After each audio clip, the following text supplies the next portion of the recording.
Olá, meu amigo e amiga. Estamos de volta com o nosso Portal do José neste final de sabadão, véspera de um dia que promete muitas emoções e muitos acontecimentos importantes e positivos aqui no nosso país, porque nós estamos vendo crescer cada vez mais movimentações na sociedade civil envolvendo várias pessoas, vários influenciadores, vários artistas, vários formadores de opinião, várias pessoas que estão absolutamente indignadas com as coisas que estão acontecendo nos últimos tempos aqui no nosso país.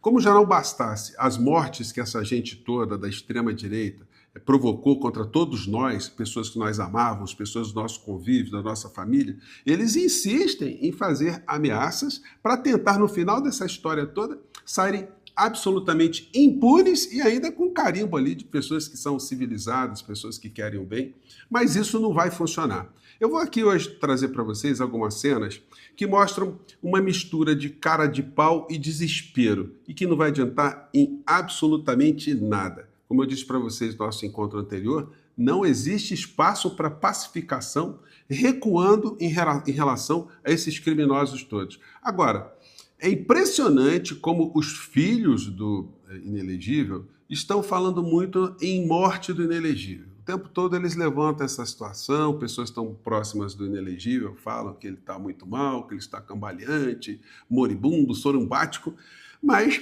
isso não está despertando nenhum tipo de comiseração pública, comiseração nem aqui no Brasil, nem fora do nosso país. Pois bem, vou conversar com vocês sobre o que está acontecendo, vou trazer aqui imagens muito interessantes, vamos questionar aqui alguns comportamentos dessas criaturas, mas antes de mais nada, é fundamental convidar você, que chegou agora ao nosso portal e não nos conhecia, para, em primeiro lugar, você se inscreva aqui conosco e conheça também os nossos outros vídeos. Se você gostar, compartilhe, recomende, nunca se esqueça de dar o seu joinha, o seu comentário, porque esse simples gesto faz a gente chegar a mais pessoas como você. E se puder, prestigie também nosso clube de membros e o nosso novo canal de cortes. Você que é muito bem-vindo e muito bem-vinda.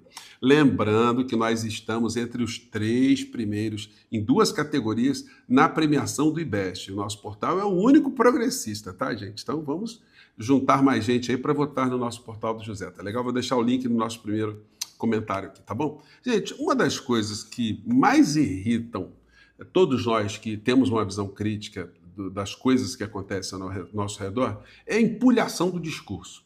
Essa gente extremista de direita, eles conseguiram jogar para as pessoas que acreditam nesses falsários, nesses estelionatários, de que eles são contra o sistema. Então eles pegam alguns personagens que seriam contra o sistema. Elon Musk, o bilionário, o homem mais rico do mundo, é contra o sistema.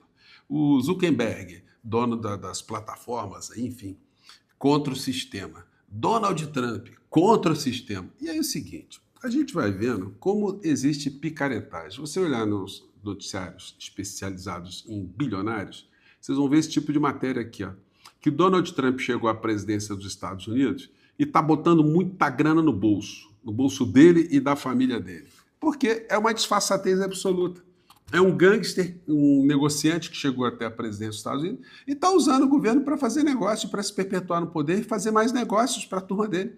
Como fez aqui do Brasil um dos seus discípulos, né, que seguem esse tipo de cartilha, o senhor Paulo Guedes, que comandou a política econômica aqui no nosso país, saiu muito mais rico do que entrou, sem nenhum pudor, sem nenhum problema.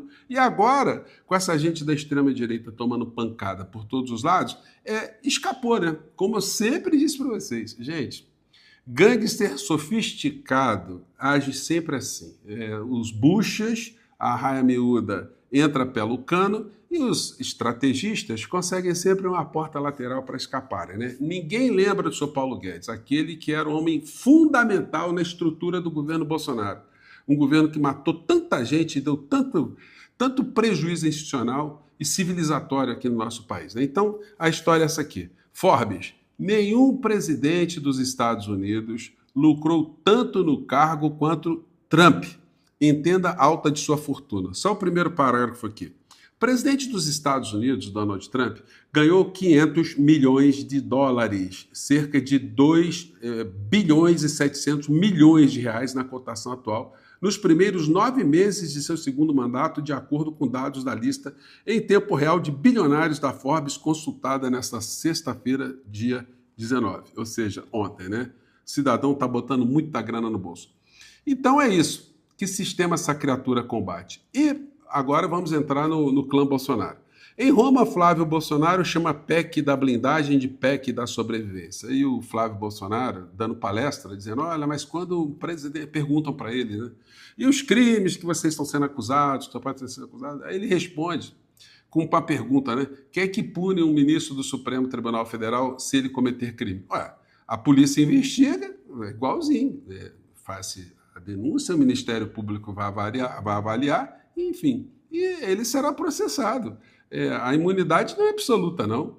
Se cometer um crime, havendo indícios, enfim, e quem julgará? Julgará do ponto de vista jurídico são os seus próprios pares, mas o julgamento político será feito pelo Supremo Tribunal Federal, Supremo não, pelo Senado Federal, que poderá, aí sim, diante de um caso de rumoroso, um caso inquestionável de um crime cometido por um ministro, acarretar o impeachment dele para ele poder responder criminalmente. Enfim, é o nosso sistema. Então não tem proteção absoluta nenhuma. Se tiver um ministro do Supremo Tribunal Federal que cause genocídio, ele, uma vez comprovado, ele será responsabilizado. Um ministro do Supremo Tribunal Federal que faça rachadinha com os assessores do tribunal também será responsabilizado. Um ministro do Supremo Tribunal Federal que compre mansões com dinheiro vivo, sem origem, também será identificado e será processado. Simples assim. Agora, precisa ver a movimentação, né? Agora, tem muita gente que comete esses crimes que continua solta, né, seu Flávio, ainda dando palestra sobre honestidade. E aí a gente chega nessa história aqui, porque esse povo está falando muito em morte, né? Já mostrei para vocês essa história aqui, né? Que estão visitando o Bolsonaro, ele está muito mal, enfim. Aliado visita Bolsonaro e diz, risco de morte dele é iminente. Para morrer bastante estar vivo, como dizia a vovó, né?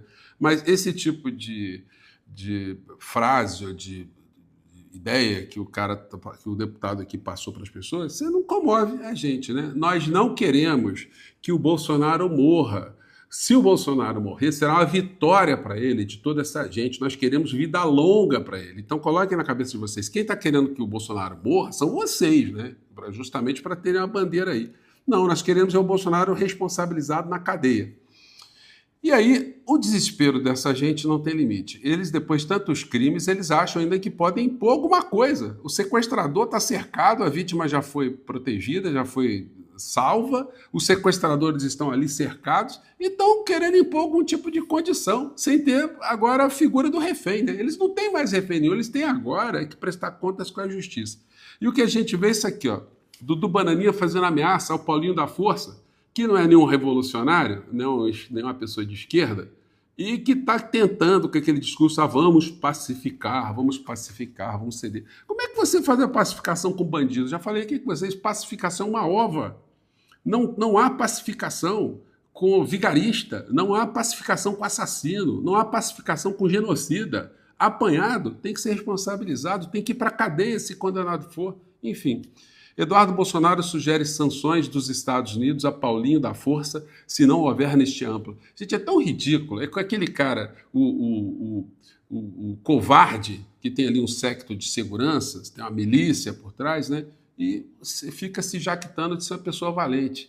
E fica ameaçando as pessoas porque tem por trás os seus milicianos, né? Só que, no caso, o miliciano, ele está elegendo como seu miliciano mor o Donald Trump.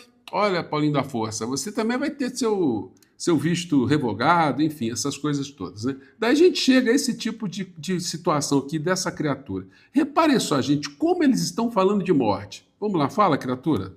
Vou me submeter a fazer um acordo com uma pessoa que quer matar o meu pai. Tire da sua cabeça essa possibilidade de haver acordo, empatia ou sentimentos de justiça, onde você vai fazer valer, né, o seu nome, a sua hombridade, a sua dignidade. Esses não são atributos de psicopatas. Alexandre de Moraes quer assassinar Jair Bolsonaro. Quando ele bota agentes penais dentro da casa do presidente, quando ele não permite que os seguranças de Jair Bolsonaro o acompanhem no hospital, ele está querendo infernizar a vida de Jair Bolsonaro. Ele está querendo atingir o psicológico do presidente Bolsonaro. Ele está querendo matá-lo. Não há diferença entre Alexandre de Moraes Dudu Bananinha. Essa parte é muito boa, né? Tem um poder da caneta. Que ele fala que não tem diferença entre o Alexandre de Moraes e o Adélio Bispo, né? É muito engraçada a imagem que eles buscam. Agora, o ministro Alexandre de Moraes, ele está fazendo tudo que ele está fazendo, muito pelo contrário, senhor Dudu Bananinha, é para que o Bolsonaro não morra e não fuja. São duas coisas que nós não queremos que aconteça com ele. Que ele mantenha a sua sanidade mental, a sua saúde, que ele não fuja. Então, quando ele está blindado ali pela polícia, é um mecanismo obrigatório que o ministro Alexandre de Moraes tem que adotar, justamente para não haver uma frustração da sociedade brasileira. Gente, ninguém ficou na Segunda Guerra Mundial muito feliz com a morte do Adolfo do Bigodinho, não. O Adolfo do Bigodinho, com a morte, ele escapou de uma punição exemplar, de uma punição didática para a humanidade. Então nós não queremos também que esse genocida, que ele escape também, né? E aí, mais uma vez, eles vão falando, usando essas metáforas aqui, que vale a pena aqui para finalizar, né? Vamos ver aqui, porque eles usam isso aqui. Para a gente fazer o certo, para que a gente consiga, né, colocar adiante a nossa conduta, mesmo atravessando o Vale da Morte. Isso não é fácil falar, ainda mais na posição que eu estou.